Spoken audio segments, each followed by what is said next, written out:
கடவுள் டிவி நேயர்களுக்கு அன்பான வணக்கம்.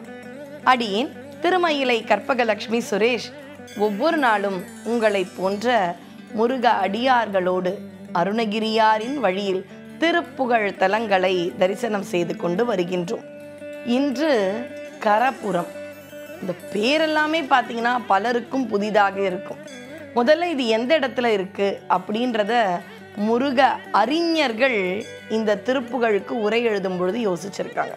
ஏன்னா என்னைக்கோ பாடியது, பல நூற்றாண்டுகளுக்கு முன்பு அவதாரம் செய்து திருப்புகழை நமக்கு அளித்த அருணகிரியார் பாடின தலங்களிலே இன்னும் பல குழப்பங்கள் உள்ளன. திருச்செந்தூர், பழனி, விராலிமலை, அருணை இதெல்லாம் ரொம்ப பிரபலமான தலம். ஆனால் சுவாமி அருணகிரியார் பாடிய சின்ன சின்ன தலங்கள் சில காலத்தால் இல்லை அப்படின்றத சென்ற பதிவில் பார்த்தோம். சில இருக்கின்றன, ஆனால் எங்கே இருக்குன்னு தெரியலப்பா.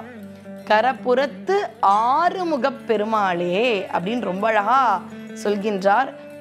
இந்த தலம் இதே பேரோட பார்த்தீங்கன்னா சேலம், அங்கேயும் ஒரு தலம் இருக்கு. ஆனால் வேலூரில் பார்த்தீங்கன்னா விரிஞ்சிபுரம் அப்படின்னு சொல்லக்கூடிய இடத்துல கரபுரம் அப்படின்ற இடத்துல தான் சுவாமி பாடியிருக்கணும்.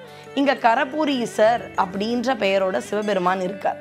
இந்த ஊருக்குள்ளே போய் பார்த்தோன்னா 2 சிவாலயங்கள், 2 விஷ்ணு ஆலயங்கள். எப்போவுமே அந்த காலத்தில் ஒரு கிராமம்னு எடுத்தோன்னா கண்டிப்பாக ஒரு சிவன் கோயில், விஷ்ணு கோயில், ஊரில் ஒரு பிள்ளையார் கண்டிப்பாக இருப்பார், எல்லை அம்மன் இருப்பான். அதே மாதிரி எல்லா கோயிலுமே தனியாக முருகன் இருப்பாரானா காலத்தால் இல்லை. ஆனால் உண்மையில் பார்த்தோன்னா பழம்பெரும் வழிபாடு, சங்க இலக்கியம் காலம் தொட்டு வரக்கூடிய வழிபாடு எது அப்படின்னு பார்த்தீங்கன்னா நம்ம முருகனுடைய வழிபாடு. இன்னும் சொல்ல போனால் 10 பாட்டு, 8 தொகை, 14 கீழ் கணக்கு அப்படின்னு சொல்கிறோம் இல்லைங்களா? அந்த 10 பாட்டில் வரக்கூடிய கடவுள் வாழ்த்து முருகனுடைய பாடல் திருமுருகாற்றுப்படை. நக்கீரர் அருளி செய்த திருமுருகாற்றுப்படையை தான் கடவுள் வாழ்த்தா வச்சிருக்காங்க.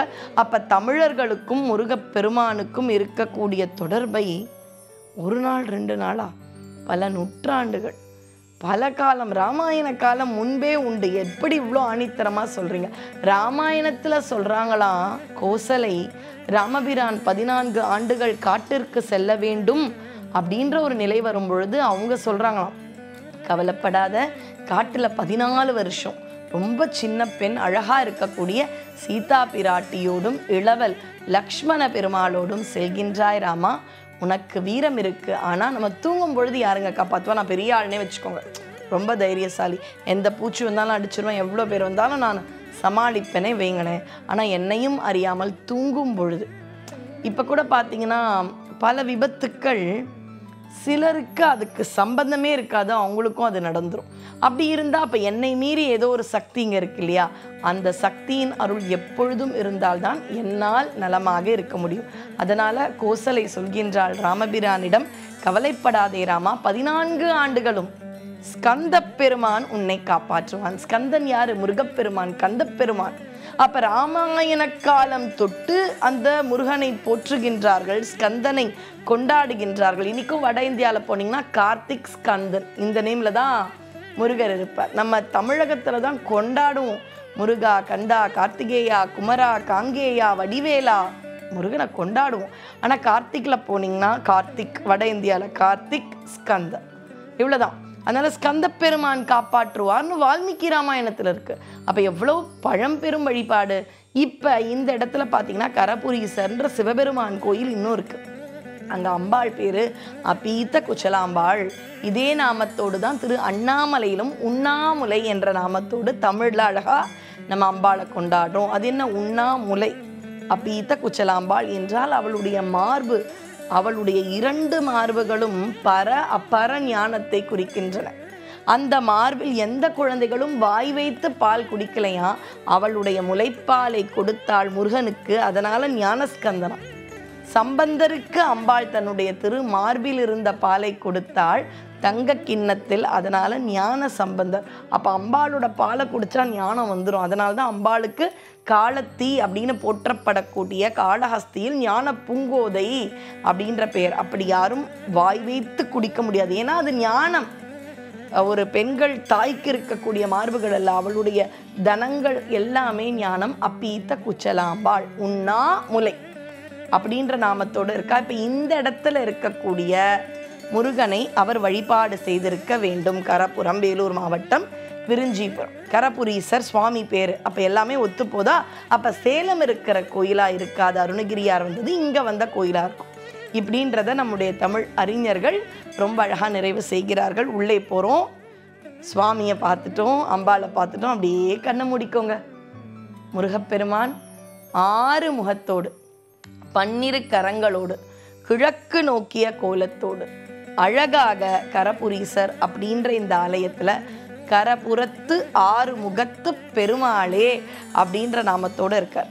இந்த தலத்துக்கு வந்த அருணகிரிநாதர் ஒன்று இல்லைங்க, 3 திருப்புகழ் பாடுறார். அப்போ சில சின்ன தலங்கள்னு நாமளே நினச்சிப்போம். பெரிய தலங்கள்னால் எவ்வளோ ரூபாய் கட்டி எவ்வளோ நேரம் நின்று வரிசையில் போய் பார்ப்போம். நான் சில சின்ன தலங்கள் தானே அப்படின்னு நம்ம சில சமயம் நினச்சிடும். ஆனால் சம்பந்தரோ அருணகிரியாரோ தலங்கள் பெருசா சிறுசான்னு பார்க்கல. அங்கே இருக்கக்கூடிய தங்களுடைய நாயகன் சம்பந்தர்னா சிவபெருமான், அருணகிரியார்னா முருகப்பெருமான். அவர்கள் அங்கே மூர்த்தம் சிறியதாக இருந்தாலும் தங்களுடைய நாயகனுடைய புகழ் என்பது எங்கோ இருக்கின்றது. எந்த இடத்தில், எந்த வடிவத்தில், எந்த ரூபத்தில் இருந்தாலும் நீயே எனக்கு பெரியவன் அப்படின்ற கோணத்தில் பார்த்ததால தான் இன்றைக்கி தான் பல கோயில்களுக்கு பெரிய பெரிய கோபுரம், மதில் சுவர் இதெல்லாம் இருக்குது. இவர்கள் வந்த சமயத்தில் பெரிய கோபுரங்கள்லாம் இருந்திருக்குமான்னு கூட தெரியாது.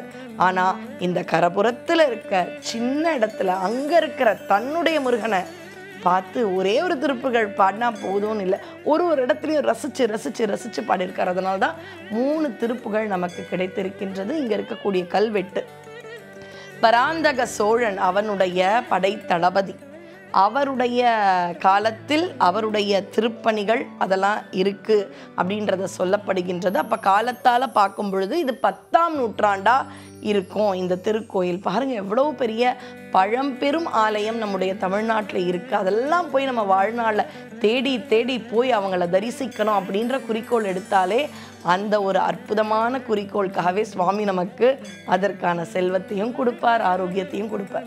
அப்போ நம்ம குறிக்கோள் மேன்மையாக இருந்தால் நாம் வளமும் நலமும் பெற்று வாழ்வோம்.